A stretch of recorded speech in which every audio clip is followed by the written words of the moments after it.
Magandang umaga, Bombo Angelica, at live na live nga tayo ngayon dito sa bayan ng Cabagan, Isabela, kung saan talagang mapapansin na natin itong nangyari dito sa pagbagsak ng tulay. At dito sa ating area, mga kabombo, napapansin din natin na 4 na sasakyan yung nandito at nasangkot nga dito sa insidente, which is eto nga, merong isang dump truck, 2 SUV nga motorsiklo. At ngayon, mga kabombo, mapapansin din natin na itong dump truck ay naglalaman ng mga bato. At dito pala sa area, talagang masasabi na gitna na ito ng nasabing tulay, mga kabombo, at hindi sa mismong tubig nangyari itong insidente or itong pagbagsak ng tulay, dahil kung susumahin ng mga itong otoridad, dahil may mga kasama tayo ngayon dito from PNP Cabagan, na talagang mapapansin na andito kasi sa area, mga kabombo, nasa 50 meters yung layo ng tubig dito sa pinangyarihan ng insidente. At laking pasasalamat na dahil nakatawid pa, nakalagpas pa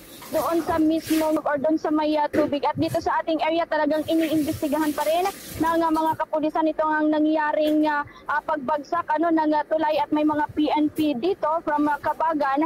And of course, mamaya-maya lamang umano ay ipatatawag din itong ang driver ng dump truck upang malaman itong ang pangyayari. At dito sa ating area, kinakailangan pa rin ng mga taga Santa Maria and of course dito sa Cabagan na bumaybay pa rin dun nga sa may overflow bridge nila, which is yung dating tulay, para lamang makapunta dito or makatawid vice versa. At as of now, talagang parami na rin ng parami itong mga tao dito sa ating area. Ngunit yung ilan dito kasi sa ating kinaroroonan ay mga napapadaan lamang at napapahinto para tingnan yung nasabing pangyayari. Pero kanina may nakapanayam tayo, ngunit eto nga ay nahihiyang magpa-tape interview pero nabanggit ni Kuya Bong Malanao na dito sa area talagang pupunta lamang umano siya dito para tingnan yung kanyang mga alagang baka nang mangyari itong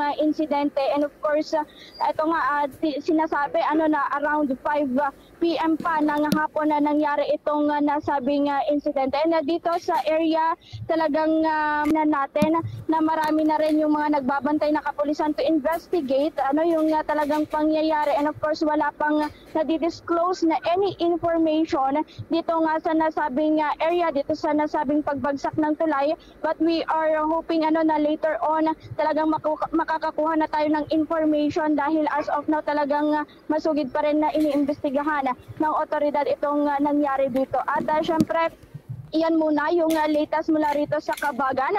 Ako si Bombo Princess Oglimen para sa number 1 and most trusted radio network in the country, Bombo Radio Philippines. Basta Radio Bombo!